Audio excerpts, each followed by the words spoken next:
I'm great. How are you?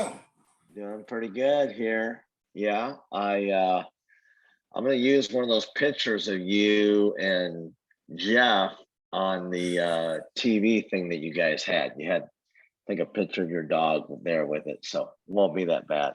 But I Nice. do want to encourage you guys to get a photo of just you two in front of your truck, and then just a huge picture of all the trucks and all the people, just You know, to kind of impact. we do need to. We haven't done that for quite some time. We definitely need to. It's going to be the end of February before we can, because February Jeff and I are passing ships in the night. He's getting back from Costa Rica, and then I'm leaving. So, Yeah. yeah, Well, but we nobody's got are. a violin out there feeling sorry for you, Travis. I'm sorry. That's all right. Okay. So, all right, Becca, I see you showed up there. It's good. I need to see your pretty face. Nicole's pretty face too. Look at you. All right, calm down, Tim. Robert, I better That was turn this weird. over to you. Yeah. That's why I'm gonna turn it over to you, son. Yeah, it was funny. I had dinner last week with my parents, my little brother, and my girlfriend Bonnie, and we were hugging each other goodbye. And my dad goes, "Oh, you're just so gorgeous, Bonnie." And my little brother just stands there for a minute and goes, "Well, that was weird."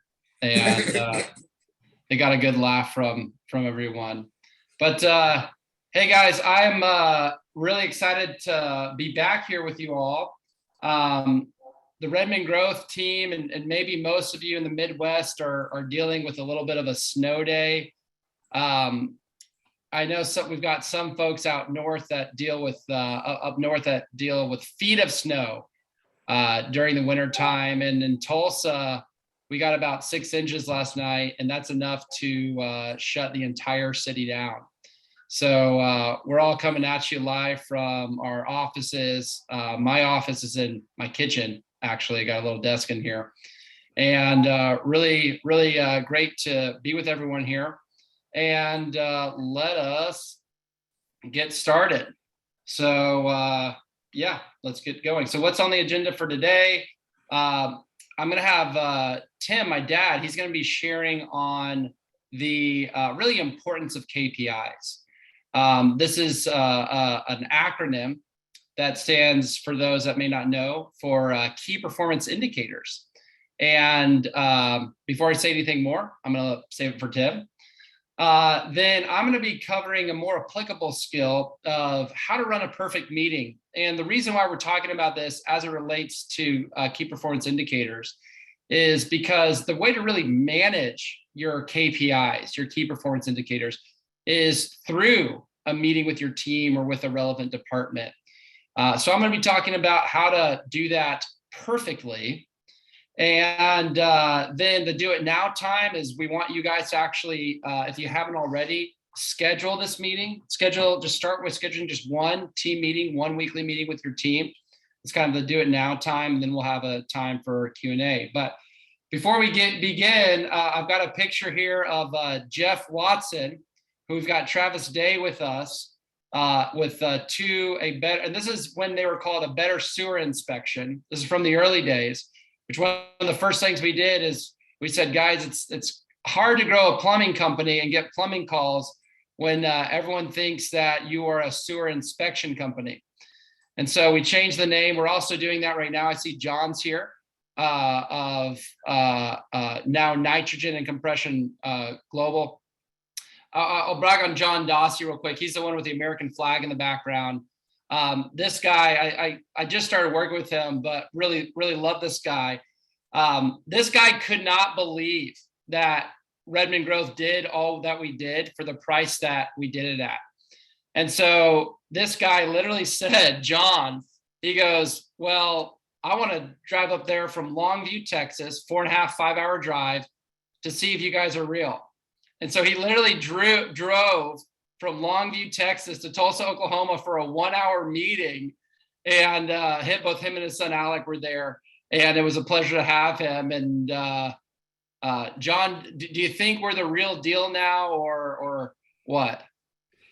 course, yeah. Yeah. I'm trying to use every bit of the advice that y'all give me, and it's already started to pay off, honestly. Awesome. Yeah. That's great to hear. So anyway, wins of the week. I've got a really hot win. Travis, I wanted to share the win that you literally just told me at 2:00 during our meeting here. Can you share that win real quick, Travis? Yeah, so year over year from January of 2020 to January of 2021, we were up 51%. So That's huge growth. And And actually, the vans in those pictures are now our junker vans. We have much larger, nicer vans that are attracting better people. So those are actually our junk vans now. yeah. And I think one of the cool things about that win that you shared with me is they grew 51% from January 2021 to January 2022. At the time, January 2021 was like the best January you had in 2021, right? And we passed that by 50%. The coolest thing about it, Travis told me, they've only added 2 additional trucks since last January. So they've increased their revenue in January by 51% by only adding 2 trucks. And if you want to hear how we did that, just keep on showing up. Any other wins that we got here? Any cool things happening in our business this week? Trevor, it looks like you were about to say something like, you're like, should I share or not?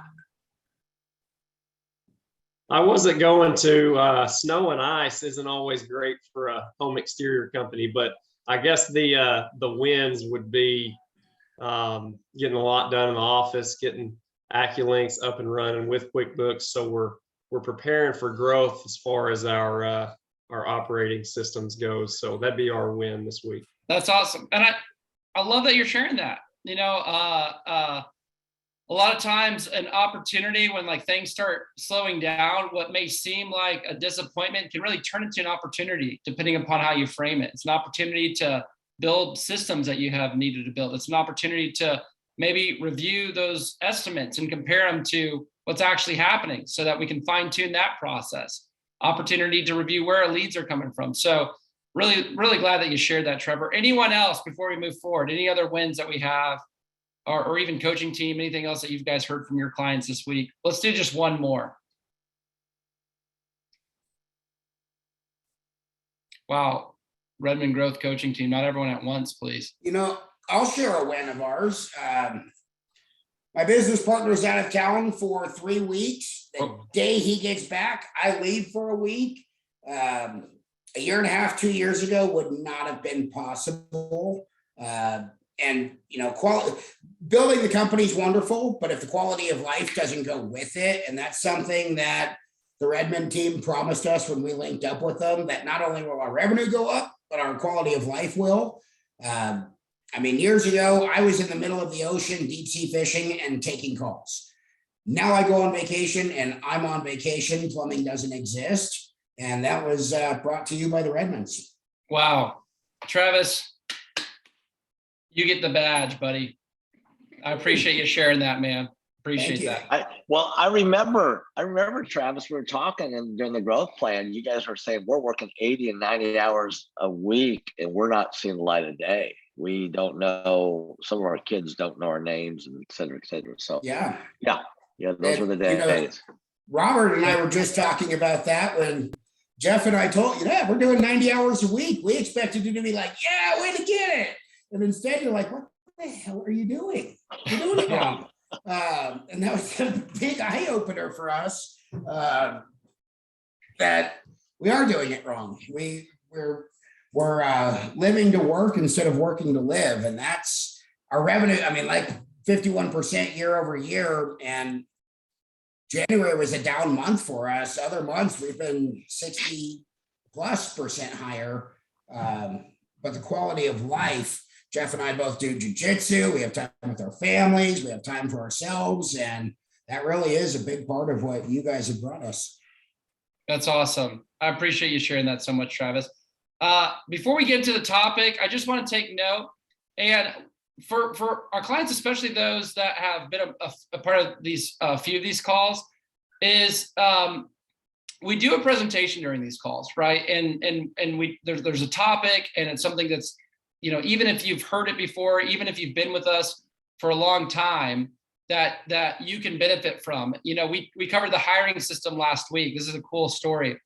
And one of our long-term clients, I'm actually wearing his hat, which I wore this today, guys, to show you that I will rep your brand if you send me your brand gear.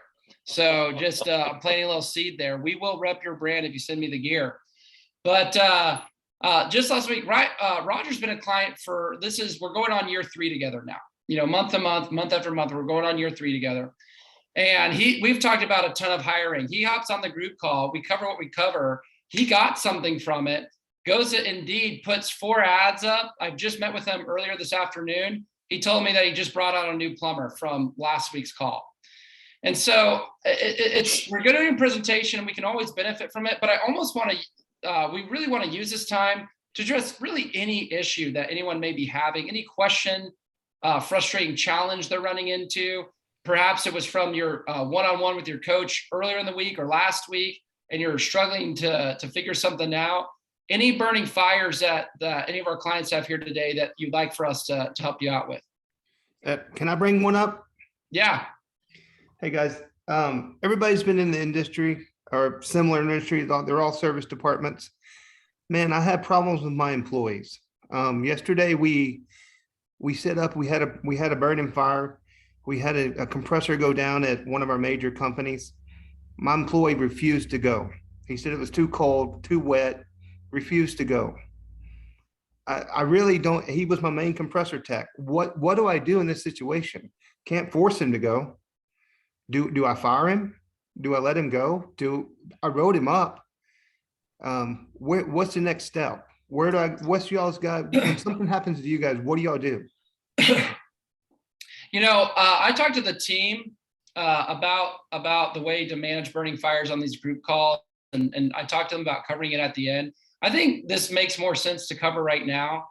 And I know that I can help you out here, John. Dad, do you want to try to maybe actually take this one or help him out a little bit? Go ahead, Robert. So if any of our coaches have additional feedback on this, please share, because I know more can be said on this. But John, I think you're handling it the right way. First of all, is to create a almost intolerance for that type of behavior. If that kind of thing if that kind of flew by and there was no really response to it other than like being upset at the guy, and now we're writing him up, that's going to start making a difference. So first off, you're doing the right thing. Now, what if this behavior continues? What do we do? Well, if someone is being that staunch and just a total refusal to do the job that you hired them for, to do the job that is their job, and there's consistency in that, then yeah, we've got to replace that person. We've got to let them go. Now, the first challenge that I think you, especially because you're in such a niche service business, John is the only service provider in the entire world, is what he told me, for nitrogen generators and compressors. And so we're working on a name brand. His name was Aggressive Air Solutions, and I thought he was HVAC. He's like, why does everyone think we're HVAC? I'm like, well, anytime you have air in the name. So we're not changing their name to Nitrogen and Compression Global.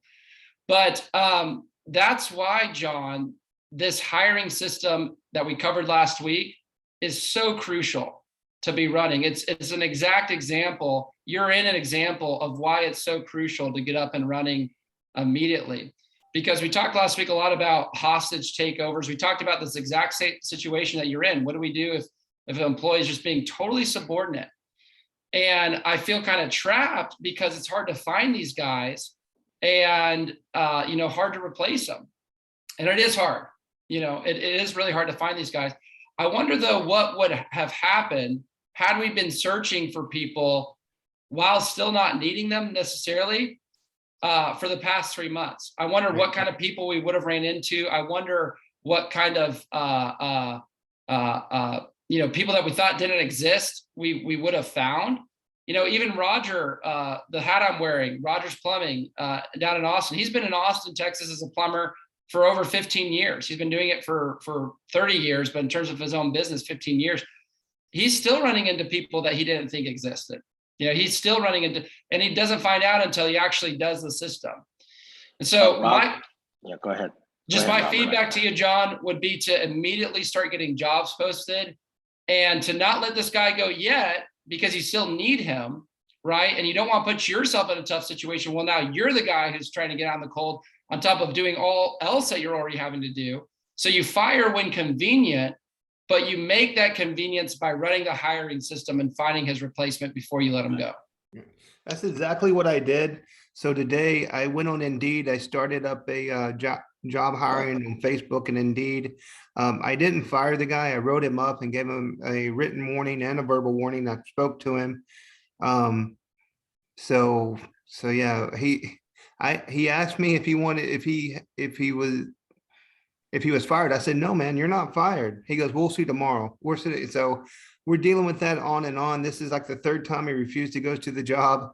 So we'll see how it goes tomorrow. But if he does leave.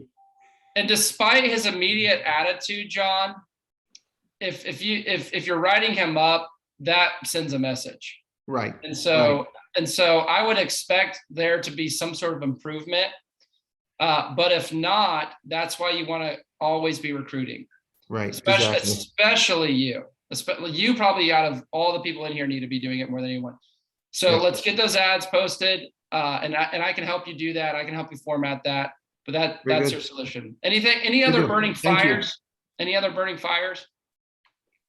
Really good. I appreciate you opening up, John. Well, let's get into it here. Dad, take it away. Yeah.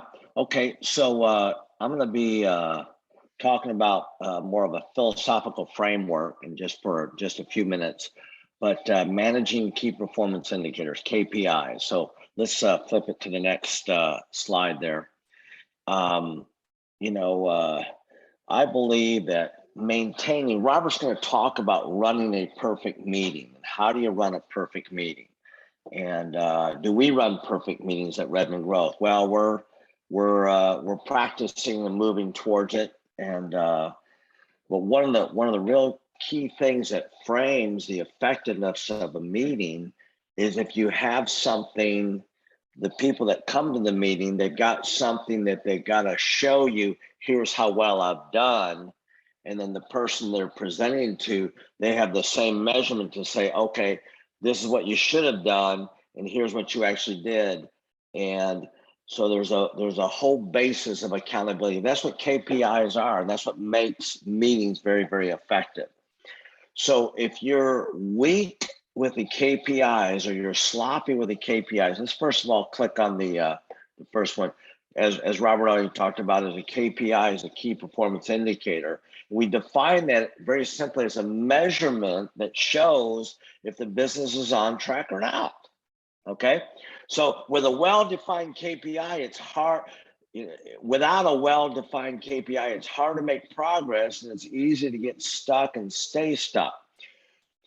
When we have something that we're using to measure that everybody can see, and you publicly display it, people are more likely to want to rise up to that challenge. This happened with me on one of my clients that I'm coaching. It was a larger company, about $100 million company. They just launched a Dallas-based business and restoration. And they also are doing remodeling apartment units. And that was really the biggest focus. And when I first started coaching with him, it was like fires going on all over the place. And he was kind of bragging to me about how much he yelled and how much he just put people in their place. And I'm like, okay, well, that doesn't impress me at all. In the same way that Travis's 90 hours didn't impress me. I mean, it's good work ethic, but it doesn't make for a real happy marriage or a happy life. And that's hauling a lot of crap during the week. So we actually held him to creating KPIs, and we defined them we defined a measurement. Now this is units completed, and when they're on track or ahead of schedule, it was green. And when they were behind on that KPI, they were to report the numbers in red. Okay. And so they're either green or red. In the first several weeks, there was a lot of red on the public board of everybody's spots and everybody's KPIs. And it was amazing that really within about 3 to 4 weeks, the entire team turned around, because when the meeting was built around that accountability, what should I have done? What is a measurement of success? Am I measuring up to that? Is it green or is it red? And it literally transformed that company. Now they're way ahead. They got one apartment project done 3 months ahead of schedule. When I first started talking to them, they were going to be 2 months late. And so it's that much kind of a turnaround on that. Let's click on the next. So what's measured and monitored improves, okay? And Robert is going to have another, the guy that's really responsible for making that popular. I'll let him share that. But when you do that, what's measured and monitored will improve. And here's a really interesting story. Y'all know the steel magnate from the 1800s, Andrew Carnegie. We say Carnegie, but Carnegie, or he was a really, in today's dollars, he was a multi-billionaire. And he had a very poor performing factory, and they're going to shut it down. And when they shut it down, the entire town was going to shut down, because 75% of the jobs came out of this steel factory. And so he sent one guy that didn't know a lot about steel, but he knew a lot about human beings. His name was Charles Schwab, not the stockbroker guy, but the guy that coordinated the deal between Andrew and JP Morgan selling it.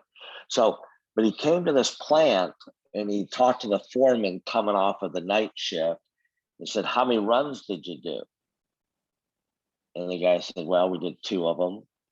And so in the hallway area where everybody, all the new shift came in and the old shift walked away, they all walked through this one common foyer area. And he drew a huge circle there and put the number 2 on there. And everybody like stepping around him and looking at that and wonder what's going on. And it created a buzz. And the very next shift, the day shift, when that was coming out, he talked to the foreman and said, "Well, how many runs did you guys do?" And he's like, "Well, we did 3, you know." So he wrote down a big 3 there. He did that every shift. And within 2 weeks, that entire factory that was an absolute money loser, way behind schedule. They tried all kinds of consultants to try to get them turned around. Just holding that simple KPI publicly where everybody could see it, it held the entire company in check, and they immediately improved. And so that's what we're talking about here, to really take a look at your KPIs. And if you're gonna have these structured meetings, you know, we got to make sure they're super clear. So why are having up-to-date KPIs important in meetings? I'm really going to let Robert get more into that, but if you don't have accountability, there's nothing really, people aren't going to take it that serious, and there's not going to be improvement. And you guys have seen this. How many of you have used KPIs in your business some way? Okay, good number of you. And you see improvement with that. Last point here is, what KPIs have you actually used in your business? I'd like to get some feedback real quick before you hand this over to Robert. What KPIs have you used in your business? Some of you guys just speak up, unmic yourself.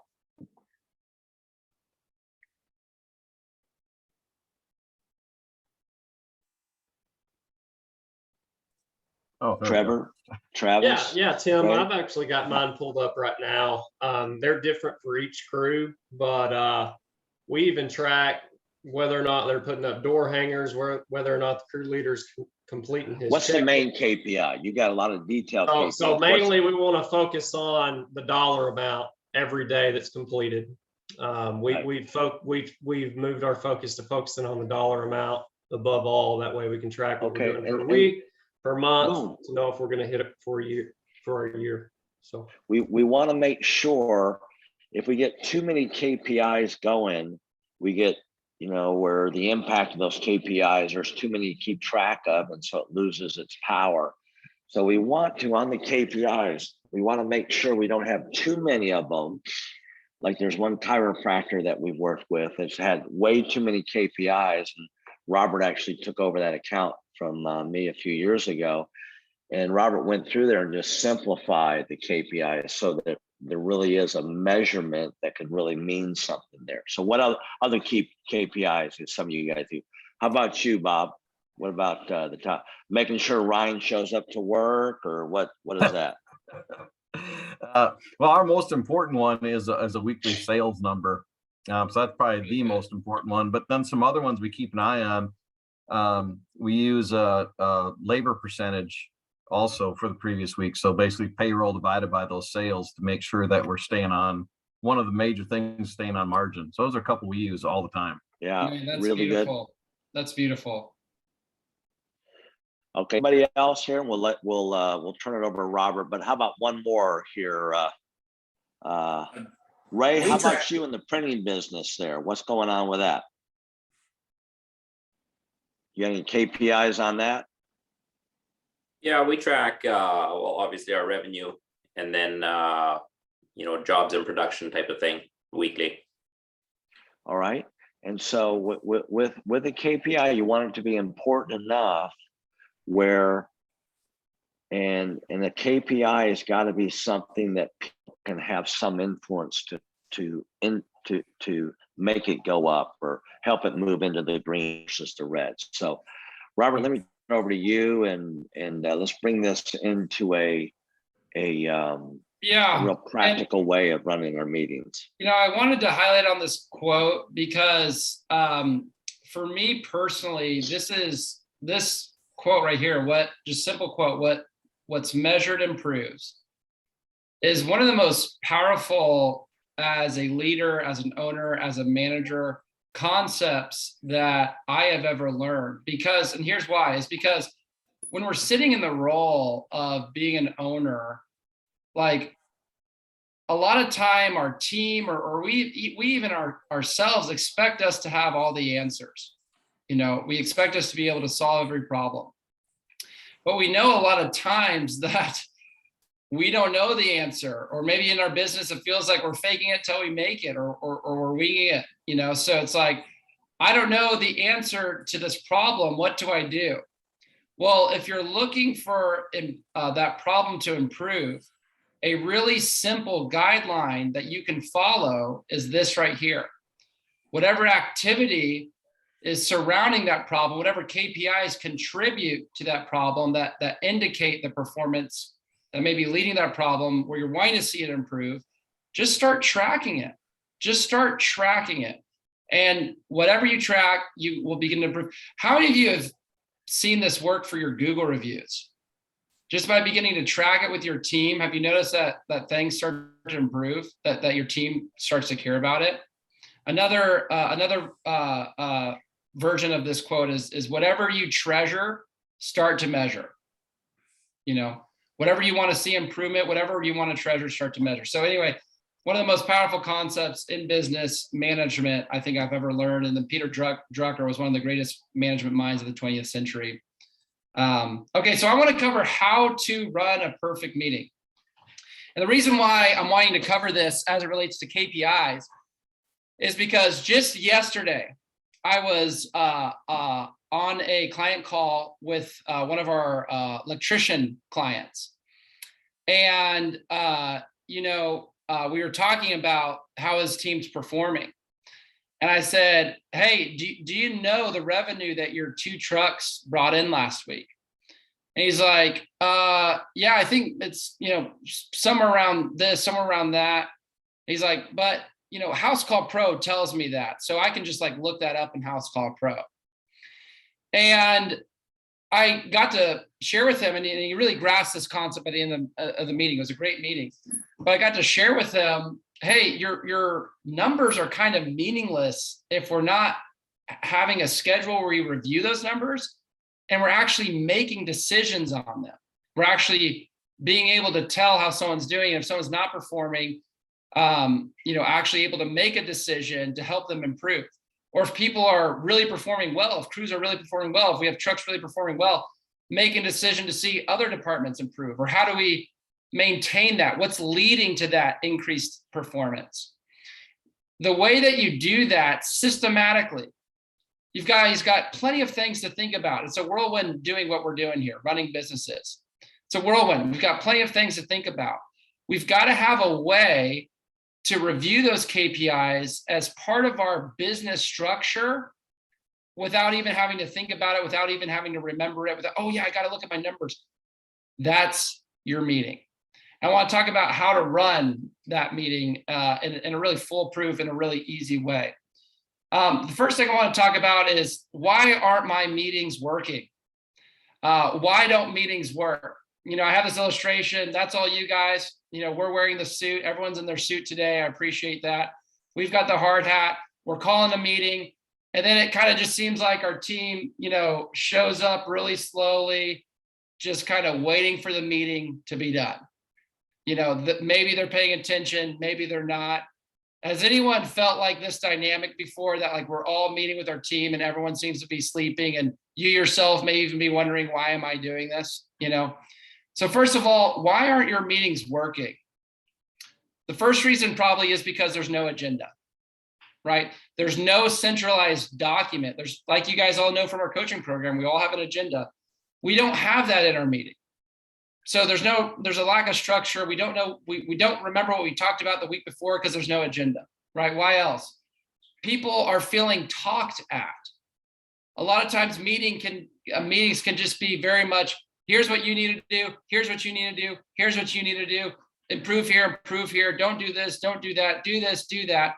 And there's no talking with, there's just a talking at. So people zone out. I'm being parented, maybe your meetings are random or sporadic. Oh, we've got to have a meeting. Let's put it on the calendar. Yeah, let's meet to talk about this. There's no consistency in the meeting. Nothing happens after the meeting ends. Has anyone been in a meeting where it's like, we met for an hour and then everything remained the same? There's no action being taken. There's no feedback. There's no follow-up. And then this is probably the biggest one for most of our clients. Robert, I can't have my meeting because I've got this I've got a water heater. I've got an HVAC install. I've got a new bid. I've got something more important that I'm going to schedule over. While it may seem very attractive in the moment to schedule over a meeting, you are shooting yourself in the foot by doing that.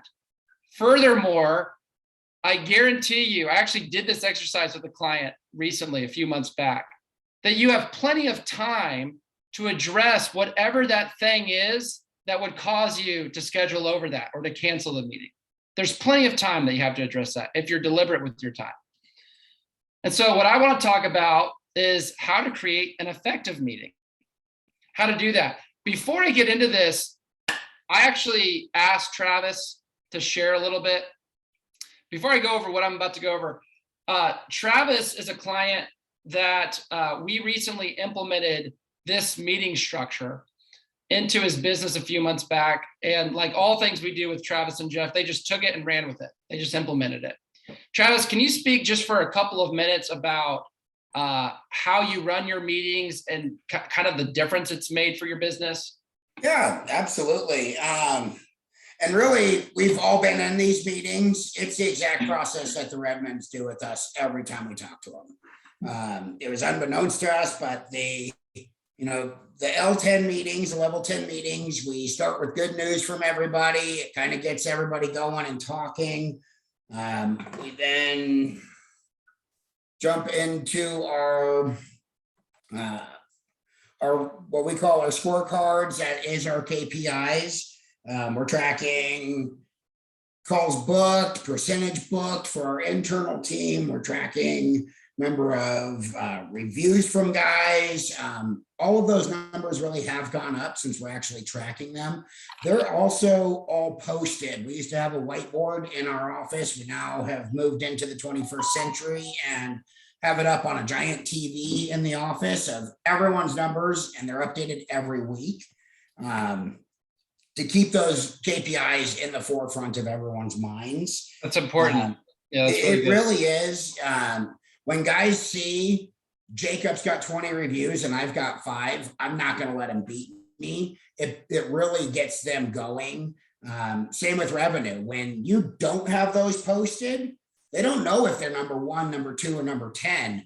When they know Mirrors beats me every month, it just builds this team member rivalry where we're all still a team, but everybody wants to be number 1 and they're all pushing to be number 1. When we've lacked on getting those KPIs up there, we've seen a descent in numbers and reviews because we're not showcasing them. We broadcast all of our CSR numbers. And we always start our meetings with our good news. We move on to our scorecards, looking at our KPIs for the previous week. We have been guilty of moving our meetings, and Tim and Robert, you guys are exactly right. It loses its luster when you're not doing it as important. And Robert, when we first started working with you, you used to beg Jeff and I. It was either Jeff or me. It was never Jeff and me. And you're like, can't you guys just an hour, man? That's all I'm asking. We were horrible about it. That consistency really does help. Then we move into our rolling rocks or rock review, reviewing the tasks that we set for everybody for the week prior. It's not necessarily why aren't you getting your stuff done, but it's why aren't you getting your stuff done? Or, yay, you got your stuff done. Let's move on. That really does make those things happen. Just coming in and being like, all right, I'm going to get this done and he's going to get that done. And then the next week it's still on the to-do list and still on the to-do list. It's why are we wasting the hour even talking about it? So we go over the rolling rocks of what you were supposed to do. We have ongoing projects and immediate projects, and we discuss each and every one of those projects for each and every one of our office staff and our team members in the field every week. That's good. Then we go into our headlines. Headlines are basically our burning fires of what everybody needs. This is what I'm saying we need to get better or correct or ditch. Everybody puts up 1 or 2 things. We don't want to get too cumbersome with it where everybody's got 10 things and it's just too much of a hodgepodge to do that. From that list of all of our to-dos, everyone votes. What do we want to talk about? What do we think we can solve? And towards the end of that period, all of these are broken down into time frames. So we've got 5 minutes to go over the scorecard.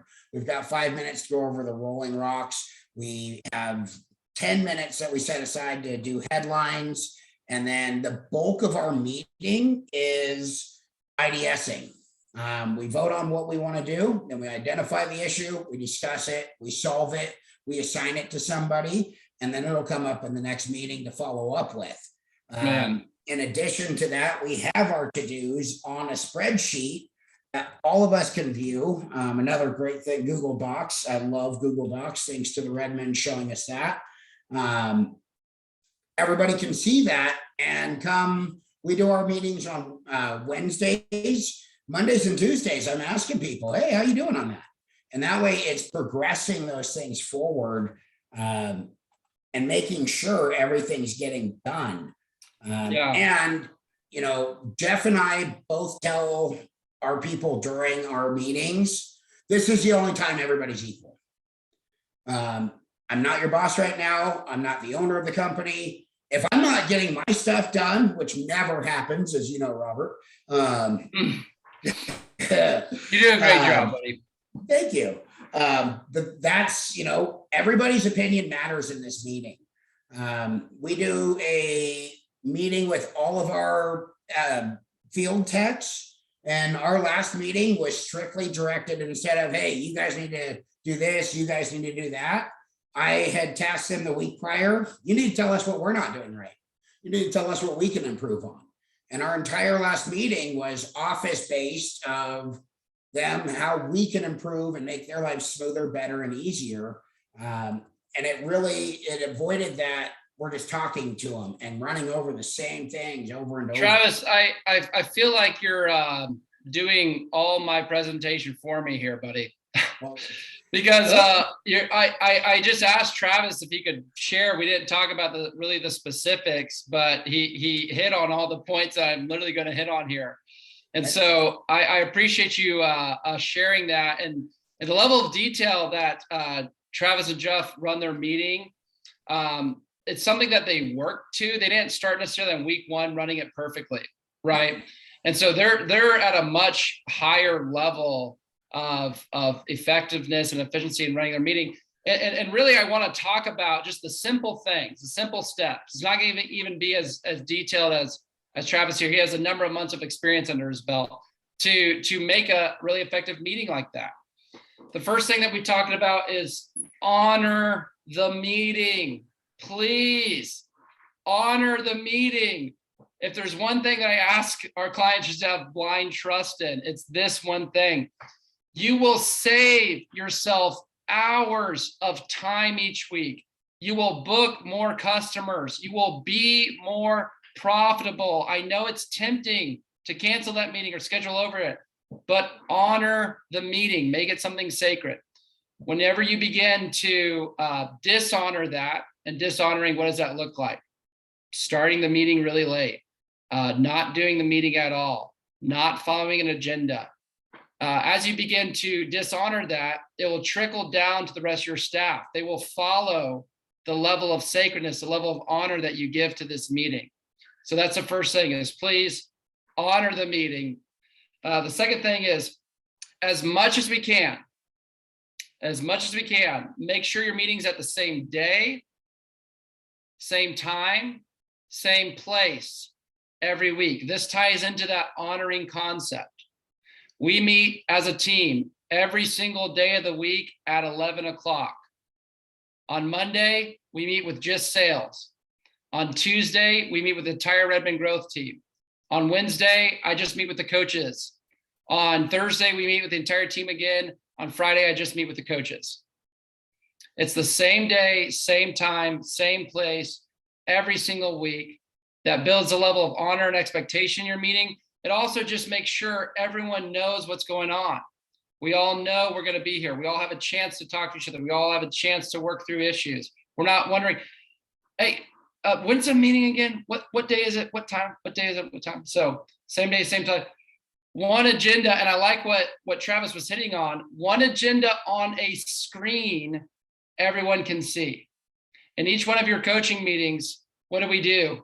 Every week, every meeting, we have an agenda that you as a client can see.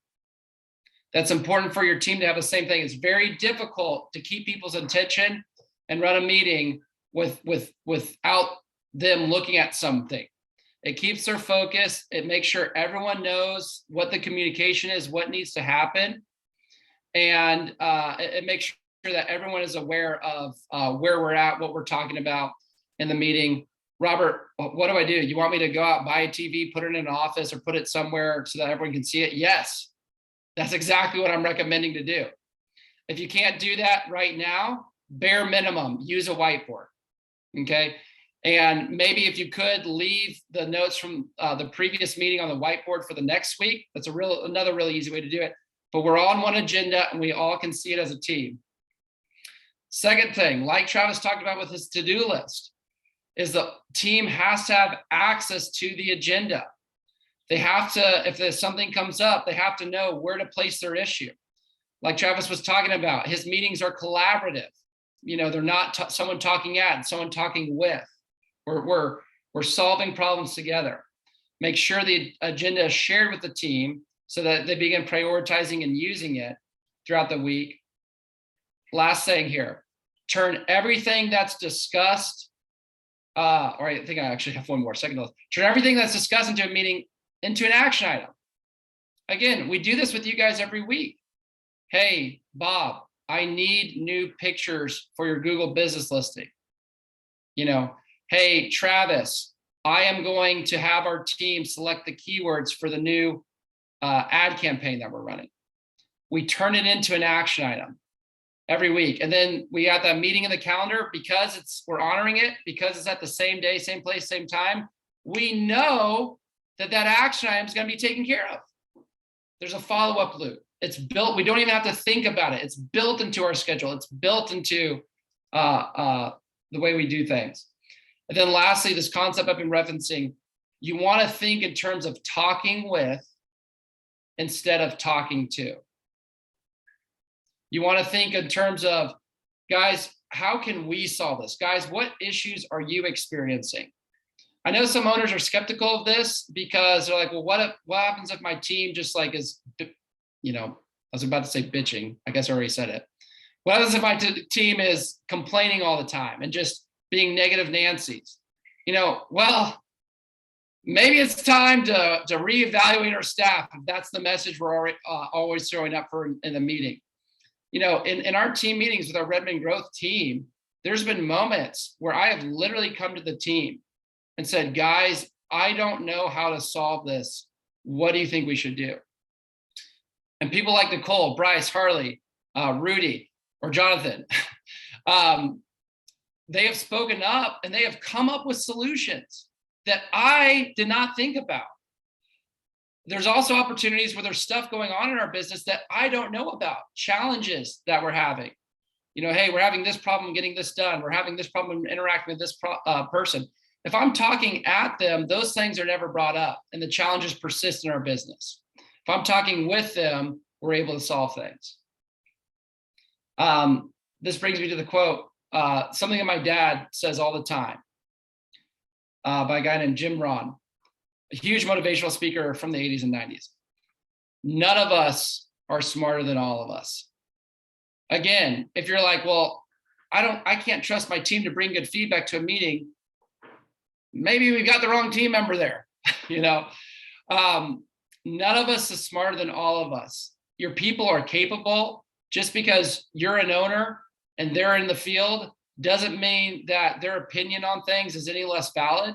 Maybe sometimes it does. There are sometimes that you know about things about how the business operates that they don't know. You can let them know. Hey, I don't know about that because of behind the scenes. Here's what you're not considering. Oh, I wasn't considering that. Yeah, that's a good point. But none of us is smarter than all of us. Lean on your team to help develop solutions for the challenges that you're facing in your business. So now I want to just go over like how to actually run a meeting, just real quick, how to actually run a meeting. The first thing here, just create a Google document that literally looks just like this. Does this not look familiar to some of you guys? What is it? It's literally your agenda. So if I put the word KPIs on our agendas, we put tracking. I put KPIs here because we're talking about KPIs.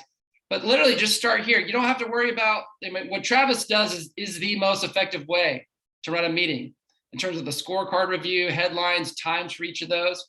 But just create a Google document, a Word document that looks just like this. Literally, all it has to say is wins, burning fires, KPIs, and action items with your logo at the top there. That's your agenda. If you don't have a screen, if that's like impossible, I think it's probably possible literally for all of you, you can be creative, but that's impossible. Just get a whiteboard. Wins, burning fires, tracking / KPIs, action items. Let's go through all these really quick. Wins, it really works. So I was actually a part, we buy into our own product here at Redmond Growth. We get coaching too for our own business. And I remember we were working with this consulting company and they're doing a group call much like this. And they're asking us owners of coaching companies, hey, what wins are you having? And I remember I had the worst attitude. I mean, I showed up and I was like, this is cheesy as crap. this is not a kumbaya session. Let's get to business here. Let's work. As these owners started sharing different wins, I noticed something began happening to me internally. I noticed I started to become more positive. And the weirdest thing about it is I realized what was happening as it was happening. There is a lot of research that has been done about positive psychology and how that impacts the entire nature of the meeting. When we're outside of that meeting, what's our world like? Chaos. Okay, calls coming in, customers to take care of, problems to handle, employees to manage. It's chaos. So we can a lot of times can bring that chaos, bring that frustration into our meetings, start positive. It really works. If people don't have wins in the field or wins in the business to share, how are you winning personally in life? What good things are happening to you? Jonathan Rue just had a baby. We celebrated that. Harley Lichty just got a dog.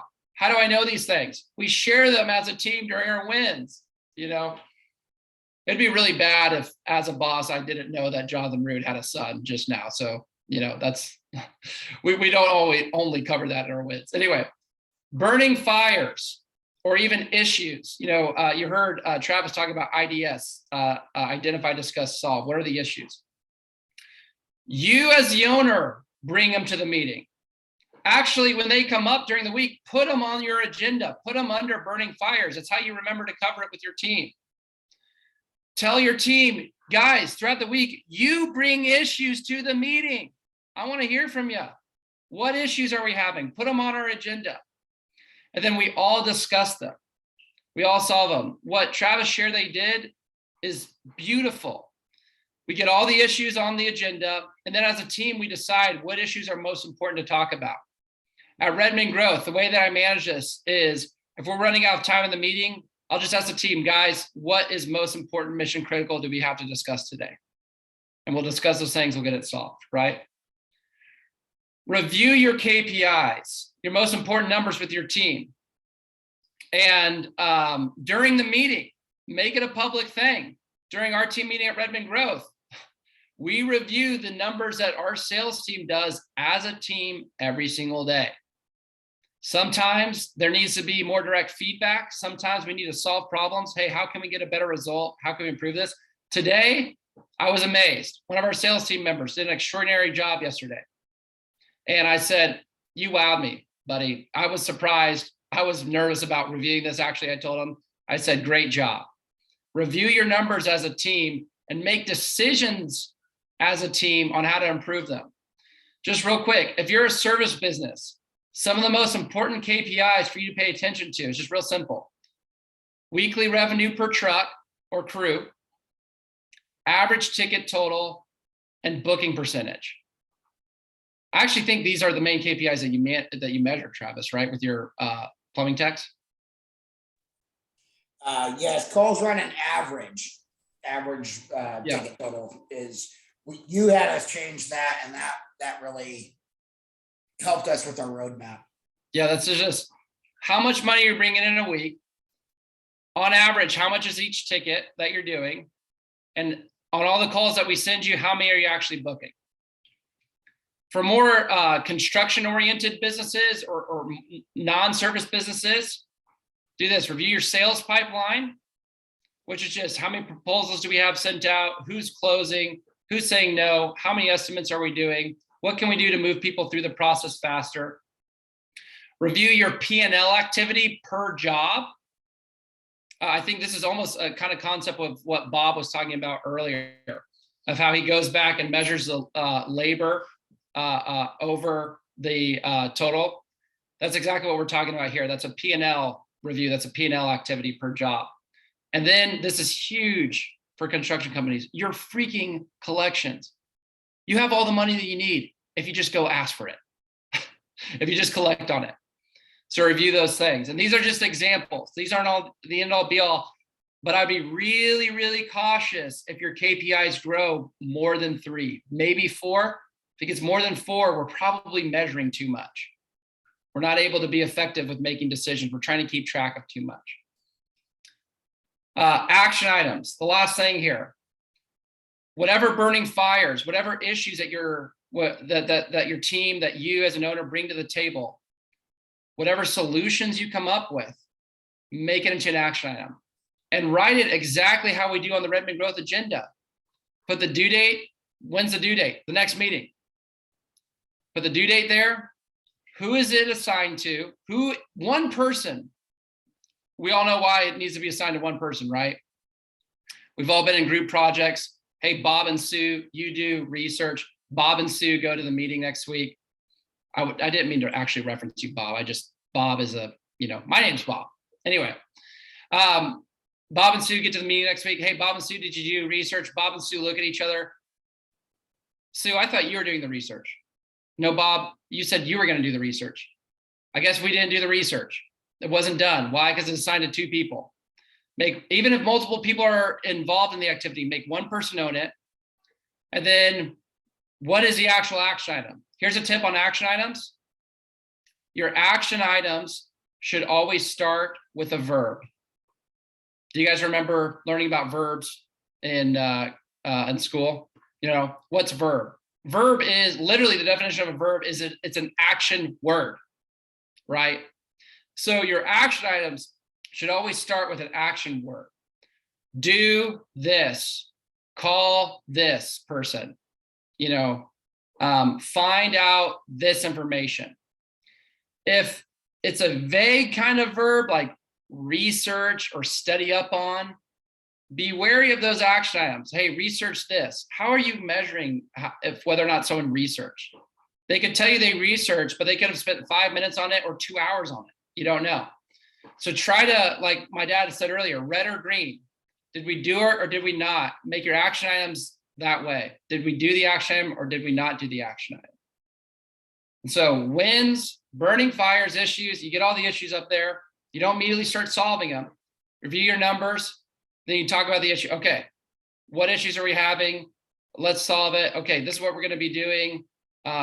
Jason, you do this. Stephen, you do this. Let's get it done by next week. Everyone know what they're doing? Great. Boom. Then we're done. And so here's the action from today's group call that you guys get to take right now. If you do not have a weekly meeting, I want us to all be bold. I want us all to be brave. And I want us all to say, yes, I'm saying yes to building a better business, a business that's manageable, a business that's profitable, a business where I can manage the chaos in a way that's not going to overwhelm me. How do we do that? Literally look at your calendar right now. Find a time where you can meet. I hear a lot of people say, Robert, I just don't have enough time. My guys, I can't get them all in one place. Just decide and get your team there of when they're going to show up. Pick a time and stick with it, honor it. And here's the thing, if a time's ever not working, just pick it a new time. But whatever time you pick, as much as you can, honor it, same time, same place every week. So anyway, any questions about that? Any questions about meetings? Bryce is giving me my 7-minute warning 7 minutes ago. So he's my manager on these calls. Bryce is. Robert. Ray, what's up? So just wondering, how detailed in minutes do you guys keep? Or anybody can chime in here on your action items or any other discussions that you have in your meetings. So that's a really good point. So when I do the meetings on Wednesday and Friday with our team, I actually have Bryce take really detailed minutes. And the reason why I have him do that is because those meetings are more training oriented. Those meetings are more designed to improve a skill set. And so I want to document anything that we're covering as a way that other people can reference in the future or look back to in the future or anything like that. For most general meetings, Ray, your minutes, so to speak, are actually, the way that you can think about them as action items. And so, Ray, when I meet with you, just because my meeting calendar is booked, unless there's something particular that I'm doing for Prestige or for you or something like that, is I am typically walking into those meetings with you, not having prepared prior for the meeting. Oh my gosh, that may sound like a bad thing, but why am I able to do that? Because I know what we talked about the week before because of the action items that we had. And that reminds me of what we talked about, that keeps track of the documentation of what's going on. And then it also allows us to say, are we making progress on those things? So to answer your question directly, for more training oriented sessions, I have someone keep detailed minutes on that, just to see if there's any insights. For general team meetings, we can keep track of what's being covered through the action items. And if I can speak up, Robert, Ray and all you owners, a real simple way of documenting the action items is there's 3 W's. What is it? Who owns it? And when are they going to get it done by? So what, by who, by when? If an action item doesn't have all 3 W's in it, it's not actionable. It won't get done and you'll be frustrated. So let's make sure we're super clear on what it is. And we don't have to write a novel on that, Ray. Just as brief as you can. You talked about it. You're being as brief as you can. Who owns it? One person owns it. Now that person may involve other people, but one person owns it. And then when are they going to get done by? If you don't have all 3 of those W's in there, you don't have an action item.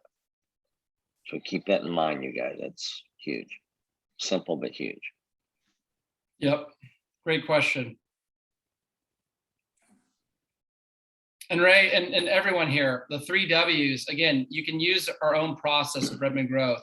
Every single action item that we assign any client captures those 3 W's. So any other questions before we close here? Awesome. Well, guys, for those of you that are in the snow, enjoy the snow. Oh, yeah. Bryce is managing me again.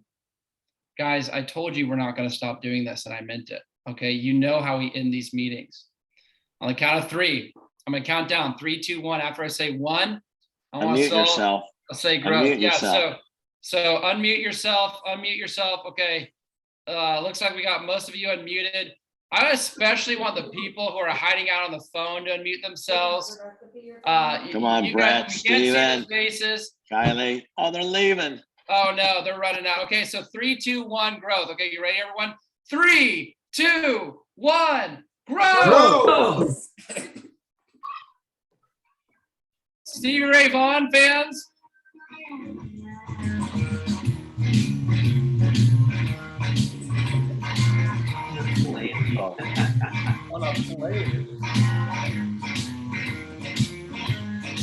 Yes, Brent, my dude. Brent, my dude. Yes. Heading home from Vegas, man.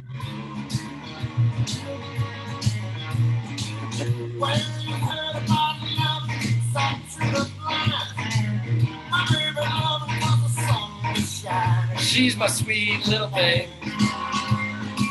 She's my pride and joy. I'm her little lover boy.